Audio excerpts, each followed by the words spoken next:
Punjabi TV. शुरुआत करेंगे आज के बुलेटिन मारा हरियाणा की मुख्य हेडलाइंस के साथ। नेपाल में सूर्य एयरलाइंस प्लेन हुआ क्रैश। काठमांडू से टेक ऑफ करते हुए हादसा। प्लेन में कुल 19 लोग सवार थे। हादसे में 15 लोगों की लाशें हुई बरामद।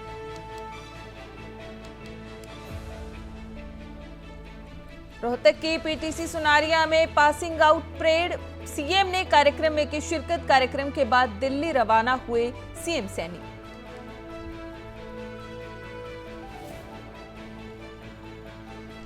राहुल गांधी आज किसान नेताओं के प्रतिनिधियों से करेंगे मुलाकात। किसान नेताओं को नहीं आने देने का लगाया था राहुल गांधी ने आरोप। बाद में 12 किसानों को मिलने की दी गई अनुमति।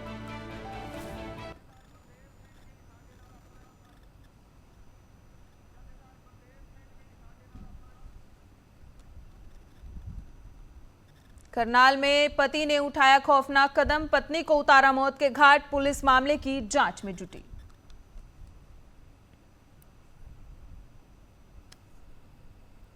नूंह में ऊर्जा वाटिका उद्घाटन कार्यक्रम आयोजित। वन एवं पर्यावरण मंत्री की पत्नी ने किया उद्घाटन। जापानी मियावाकी तकनीकी से रोपे 1000 पौधे।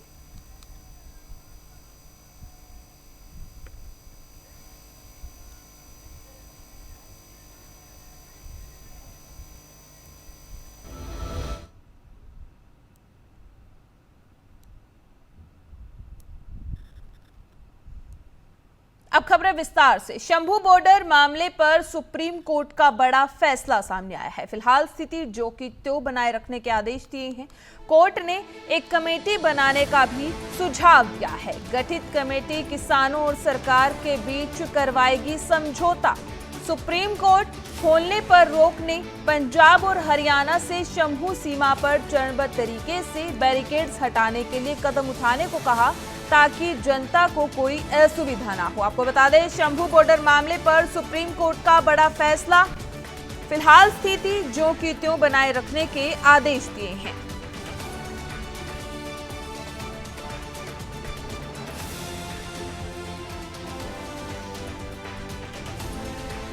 शंभू बॉर्डर मामले पर सुप्रीम कोर्ट का बड़ा फैसला। फिलहाल स्थिति जो की त्यों बनाए रखने के आदेश दिए हैं। कोर्ट ने एक कमेटी बनाने का भी सुझाव दिया है। आपको बता दें कि गठित कमेटी किसानों और सरकार के बीच का समझौता करवाएगी। शंभू बॉर्डर मामले पर सुप्रीम कोर्ट का ये बड़ा फैसला। आपको बता दें कि 10 जुलाई को हाई कोर्ट ने बैरिकेड्स हटाने के आदेश दिए थे, लेकिन उसके बाद हरियाणा सरकार ने हाई कोर्ट के आदेशों को चुनौती दी थी, जिसके बाद हरियाणा सरकार ने सुप्रीम कोर्ट में एक याचिका दायर की थी, जिस याचिका पर आज सुनवाई हुई है और सुप्रीम कोर्ट का ये बड़ा फैसला है। उन्होंने कहा कि फिलहाल स्थिति जो की त्यों बनाए रखने के सुप्रीम कोर्ट ने आदेश दिए हैं। कोर्ट ने एक कमेटी बनाने का भी सुझाव दिया है। ये जो कमेटी होगी ये किसानों और सरकार के बीच समझौता करवाएगी। आपको बता दें कि शंभू बॉर्डर मामले पर सुप्रीम कोर्ट का बड़ा फैसला आया। फिलहाल स्थिति जो की त्यों बनाए रखने के आदेश दिए हैं। हाई कोर्ट ने लोगों की आवाजाही को लेकर, जो लोगों को परेशानी हो रही थी, इसको लेकर हरियाणा सरकार को नोटिस जारी किया था कि जल्द से जल्द 1 सप्ताह के अंदर बैरिकेड्स को हटा दिए जाएं। और इसके बाद हरियाणा सरकार ने हाई कोर्ट के आदेशों को चुनौती देते हुए सुप्रीम कोर्ट में एक याचिका दायर की थी, जिस याचिका पर आज सुनवाई हुई और सुप्रीम कोर्ट का बड़ा फैसला सामने आया है। फिलहाल स्थिति जो की त्यों बनाए रखने के आदेश दिए हैं सुप्रीम कोर्ट का ये बड़ा फैसला। फिलहाल स्थिति जो की त्यों बनाए रखने के आदेश दिए हैं। कोर्ट ने एक कमेटी बनाने का भी सुझाव दिया है।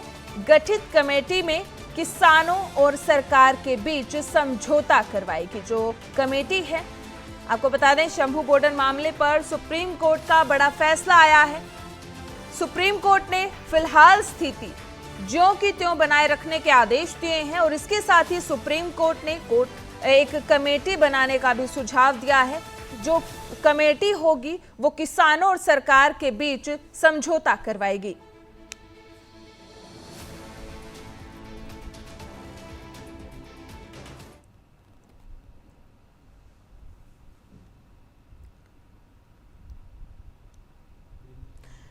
इस खबर पर हमारे साथ किसान नेता मनजीत सिंह घुमाना हमारे साथ जुड़ चुके हैं। सुप्रीम कोर्ट का आज ये बड़ा फैसला आया है, जो स्थिति है वो जो के त्यों बनाए रखने के आदेश दिए हैं। क्या कुछ कहना है आपका? नमस्कार जी ऋचा जी। देखो, हम तो पहले ही कहते थे भी जो सरकार की मंशा है हरियाणा की बीजेपी सरकार की और सेंटर की भी कोई किसानों के प्रति अच्छी नहीं है, क्योंकि उन्होंने पहले जो हमें रोका है 13 फरवरी को जब हम चले थे तब भी उनका कोई रोकने का हमें रास्ते में फर्ज नहीं बनता था, क्योंकि हमने हरियाणा में से सिर्फ रास्ता लेकर बाई रोड जाना था, आगे जाना दिल्ली था हमने। मगर उन्होंने उस समय भी हमें नजायज रोका और चलो हमें खुशी हुई थी भी माननीय हाई कोर्ट ने जो फैसला किया है भी रास्ते खोले जाएं, क्योंकि इसके कारण हमारे पंजाब का अरबों रुपए का नुकसान हो गया है भी रास्ते बंद होने से। उसमें हमें बदनाम किया जाता था कि रास्ते किसानों ने बंद किए, मगर वहां स्पष्ट हो गया जो रास्ते हैं ये हरियाणा सरकार ने बंद किया है। चलो हाई कोर्ट के ऑर्डर पे उनने कोई असर नहीं किया और आज जो सुप्रीम कोर्ट का ऑर्डर आया है उस पे देखते हैं सरकार कितना अमल करती है, क्योंकि अगर कमेटी बनती है, हम तो पहले भी कहते थे भी अगर बातचीत के साथ निबड़ता है तो हमारा दिल्ली जाने का कोई शौक नहीं भी हमने दिल्ली जाना है या हमारी कोई जिद है दिल्ली जाने की। हमें तो जो हमारे मांगे हैं 12 मांगे हम लेकर बैठे हैं, हमारी मांगे का ये हल होना चाहिए। हमारी मांगों पर बैठकर हमसे टेबल टॉक हो, उनको हल कर दिया जाए। जो मांगे भी वो हैं जो माननीय प्रधानमंत्री जी ने 2020 और 21 के आंदोलन में हमारी मानी थी, वहां जब प्रोटेस्ट चला तो उन्होंने कहा था ये ठीक है, मैं ये सब आपकी मांगे है मानता हूँ जी। उसके बाद भी प्रधानमंत्री जी ने कुछ नहीं किया तो आंदोलन 2 दोबारा शुरू करना पड़ा। ठीक है, अगर आज खेतीबाड़ी महर है हमारे वो भी चाहेंगे कुछ, जो उसके बाद हमारे कुछ अपने आएंगे जथेबंदियों के लोग बैठकर चर्चा कर लेंगे, हमें कोई प्रॉब्लम नहीं, करें वो चर्चा बैठकर, क्योंकि मगर ये है जो पंजाब का नुकसान है मैं आपके माध्यम से कहना चाहूंगा इसकी भरपाई तो पंजाब सरकार का फर्ज बनता है, हरियाणा सरकार से ले, क्योंकि रास्ते बंद हरियाणा सरकार ने करे हैं। उसके कारण हमारे छोटे व्यापारी का, हमारे कारोबार का, हमारे किसान का, हर एक का नुकसान हुआ है, अरबों रुपए का नुकसान हो गया। वो जरूर इसकी हरियाणा की सरकार को पूछना चाहिए भी इसकी भरपाई कौन करेगी।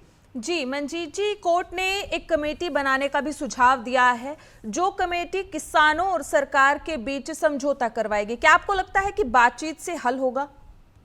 देखो, मसले आज तक चाहे कुछ भी प्रॉब्लम आई है होती तो बातचीत से ही हल है जी। अगर सरकार चाहे हल करने का तो हम कभी टेबल टॉक से पीछे नहीं हटे। हम चाहते हैं अगर ठीक है सरकार को लगता है जो जैसे सुप्रीम कोर्ट ने कहा है उन्हें भी कमेटी बने, मगर कमेटी बोना बने भी काम मेटने वाली, जैसे मेन कमेटी का अर्थ होता है भी जब कोई काम को लटकाना होता है, काम को मेटना होता है तो हम कमेटी कह देते हैं उसे। कमेटी बोझ उस पर बैठकर चिंता के करे भी ये जो हो रहा है कैसे हो रहा है, जो किसानों की मांगे हैं वो क्यों नहीं पूरी हो रही, जो डिमांड्स हैं वो बिल्कुल जायज है, उन्हें सरकार से कैसे करवाया जाए, वो तो बात बनती है। अगर कमेटी वैसे ही नाम की कमेटी बननी है, करना कुछ नहीं, उसका तो कोई फायदा नहीं होगा। प्रोटेस्ट तो जो का तो चल ही रहा है, फिर तो चलेगा ही जी। बहुत बहुत शुक्रिया मनजीत जी, ये जो जानकारी आपने दी है। आपको बता दें कि अब शंभू बॉर्डर मामले पर सुप्रीम कोर्ट का बड़ा फैसला आया है। स्थिति को ज्यों के त्यों बनाए रखने के भी आदेश दिए हैं। कोर्ट ने एक कमेटी बनाने का भी सुझाव दिया है और गठित कमेटी किसानों और सरकार के बीच का समझौता करवाएगी। इसी खबर पर अधिक जानकारी के लिए हमारे संवाददाता जसमीत न्यूज रूम से हमारे साथ लाइव जुड़ चुके हैं। जसमीत, सुप्रीम कोर्ट का ये फैसला आया है, क्या कुछ कहना है? जी बिल्कुल, हरियाणा सरकार की ओर से जो पिटीशन दायर की गई थी सर्वोच्च न्यायालय में, उसके पहले 22 तारीख को सुनवाई होनी थी, जिस दौरान केस नहीं सुना जा सका, तो उस पर आज जो सुनवाई हुई है और शुरुआती जो जानकारी सामने आई, हालांकि पूरा कंप्लीट जो डिटेल ऑर्डर है वो सामने आना अभी बाकी है, पर जो शुरुआती जानकारी बाहर आई है उसके तहत सुप्रीम कोर्ट ने जो है शंभू बॉर्डर की स्थिति जैसे कि तैसे बने रहने की जो है बात की है। हालांकि इससे साफ है कि जो पंजाब हरियाणा हाई कोर्ट ने आदेश दिया था हरियाणा प्रशासन को कि शंभू बॉर्डर के रास्ते खोले जाए, तो उस ऑर्डर पर फिलहाल जो है रोक लगती हुई दिखाई दे रही है। और दूसरी तरफ अगर बात की जाए तो इस मामले के हल के लिए सुप्रीम कोर्ट ने सुझाव दिया है से एक कमेटी का गठन किया जाए, जिसमें हरियाणा सरकार के भी जो स्टेक होल्डर्स हैं वो शामिल हो, किसान शामिल हो, और इसके अलावा जो किसानों के माहिर हैं वो भी शामिल हो, और जायज मांगों पर इस कमेटी में विचार किया जाए। सो फिलहाल यही चीजें अभी तक सुप्रीम कोर्ट से सामने आई है। और जिस तरह भी किसानों ने भी पंजाबी से बात करते हुए कहा है कि वो भी चाहते हैं कि इस पूरे समस्या का हल जो है वो बातचीत के जरिए निकाला जाए, और अगर कमेटी बनती है तो वो सरकार और किसानों के बीच एक पुल का काम करते हुए जो है दोनों की तरफ जो है बात करते हुए एक समझौते का काम करे, ताकि किसान जो मांगे कर रहे हैं केंद्र सरकार से वो भी मानी जाए, और दूसरी तरफ जो रास्ते बंद किए गए हैं वो रास्ते भी किसी न किसी प्रकार जो है खुल पाएगी। जी जसमीत, क्या लगता है जो कमेटी बनाई गई है किसानों और सरकार के बीच जो समझौता करवाएगी, क्या उससे कोई समाधान निकल पाएगा? बिल्कुल उम्मीद यही जताई जा रही है कि अगर कमेटी के लिए फिलहाल जो है एक कमेंट किया है सुप्रीम कोर्ट ने इस पूरे मामले के ऊपर, तो कंप्लीट ऑर्डर अभी बाहर आना बाकी है। अगर ये कमेटी बनती है तो तीनों तरफ के जो है स्टेक होल्डर्स वो शामिल होंगे, जिसमें हरियाणा सरकार के अधिकारी शामिल हो सकते हैं, किसान जो शंभू बॉर्डर पर प्रदर्शन कर रहे हैं वो शामिल हो सकते हैं, और इसके अलावा कुछ माहिर भी इस कमेटी के सदस्य जो है वो हो सकते हैं। और एक हफ्ते का जो जानकारी मिल रही है कि एक हफ्ते के अंदर अंदर इन कमेटी सदस्यों के नाम जो है सुप्रीम कोर्ट द्वारा मांगे गए हैं। जी इस फैसले के बाद जो फैसला सुप्रीम कोर्ट ने कहा है कि जो स्थिति है वहां की वो ज्यों की त्यों रहने की सलाह दिया, आदेश दिए हैं सुप्रीम कोर्ट ने, क्या लगता है लोगों की परेशानी बढ़ने वाली है?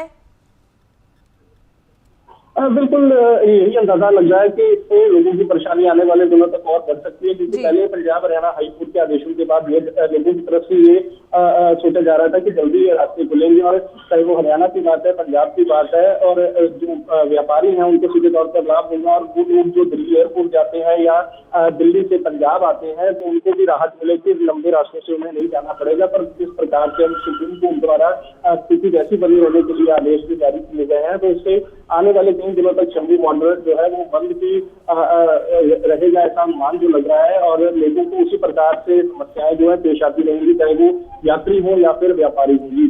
जी इस फैसले के बाद क्या कुछ लगता है किसानों की क्या कुछ रणनीति हो सकती है आगामी? बिल्कुल किसानों ने भी, जैसे आपसे मंजीत से ये बात की, किसान आगू हैं, उन्होंने बात की कि जिस प्रकार सुप्रीम कोर्ट ने टिप्पणी किया, आदेश जारी किया, तो वो बातचीत का रास्ता हमेशा किसानों ने खुला रखा है। बातचीत की पहल जो है हरियाणा सरकार करे, कमेटी के नाम जो है सुझाव सुप्रीम कोर्ट में दिए जाए, और उसके बाद जब कमेटी बन जाएगी तो एक टेबल टॉक के जरिए इस पूरे मसले का जो है वो हल निकाला जाएगी। जी बहुत बहुत शुक्रिया जसमीत, ये तमाम जानकारी आपने हमारे दर्शकों को दी।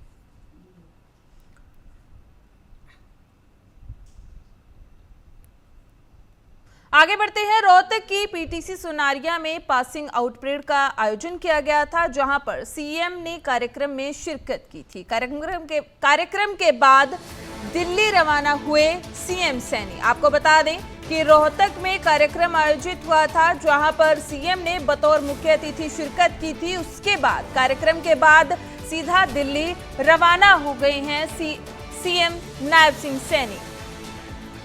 आपको बता दें कि रोहतक में कार्यक्रम में बतौर मुख्य अतिथि शिरकत की थी, और कार्यक्रम के बाद हरियाणा के मुख्यमंत्री नायब सिंह सैनी दिल्ली के लिए रवाना हो गए हैं। रोहतक की पीटीसी सुनारिया में पासिंग आउट परेड कार्यक्रम में बतौर मुख्य अतिथि हरियाणा के मुख्यमंत्री ने भाग लिया था, और इस कार्यक्रम के बाद दिल्ली रवाना हुए नायब सिंह सैनी।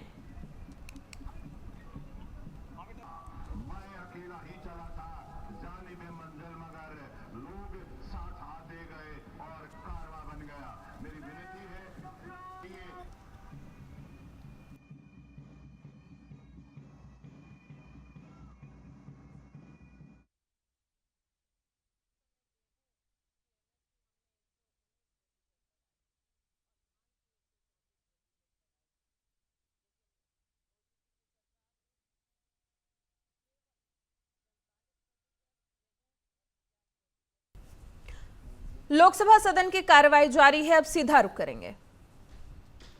अग्रेरियन क्राइसिस है खास करके हमारे राज्यों में, लेकिन उसकी ओर कोई ध्यान नहीं है। किसान बैठा रहे, साल से ऊपर बैठा रहा, लेकिन उसकी ओर ध्यान नहीं दिया।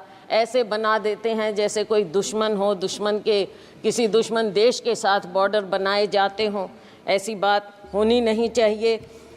पूंजीपतियों के मित्र हैं, ये दुनिया जानती है, पूंजीपति खास तौर से जानते हैं।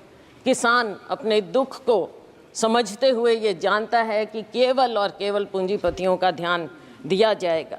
सर, आज हमारी सरकार में 72,000 करोड़ रुपया हमने किसानों का कर्जा माफ़ किया था, लेकिन आपने अपने पूंजीपति मित्रों का 16 लाख करोड़ रुपया माफ़ किया। किसानों की ओर कोई ध्यान नहीं। शायद आपको लगता है कि किसानों का कर्जा माफ़ करेंगे तो वो आलसी हो जाएंगे, पैदावार नहीं करेंगे, काम नहीं करेंगे, शायद यही शंका है, मैंने पढ़ा कहीं पर। और नाबार्ड के मुताबिक हर किसान औसतन 1.35 लाख रुपए के कर्जे में है। ये नाबार्ड का फिगर है, मेरा नहीं। तो साथियों, ऐसी बात नहीं, फिर से वही बात आ गई, मित्रों पर मेहरबानी और किसानों और मजदूरों से बेईमानी। बेईमानी मैंने इसलिए कहा कि शब्द यूज नहीं करना चाहिए। नाबार्ड का फिगर है ये? मैं हाँ जी नाबार्ड। मैं ये इसलिए कह रही हूँ क्योंकि आपने समझौता किया किसानों के साथ, और लेकिन आपने वादा खिलाफी की। हर बात में आपने वादा खिलाफी की। कौन सा साल था?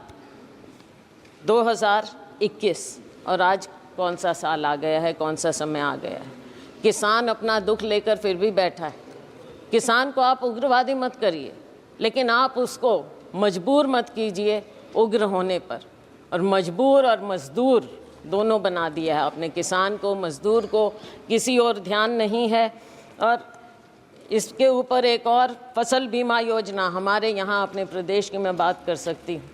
फसल बीमा योजना से आप किसान से पैसा तो ले लेते हैं प्रीमियम, लेकिन जब मुआवजा देने की बात आती है तो वो सालों साल बैठा रहता है। मेरी अपनी कॉन्स्टिट्यूएंसी में नरवाना में 3 साल से किसान बैठा है मुआवजे के लिए, उसकी और कोई ध्यान नहीं।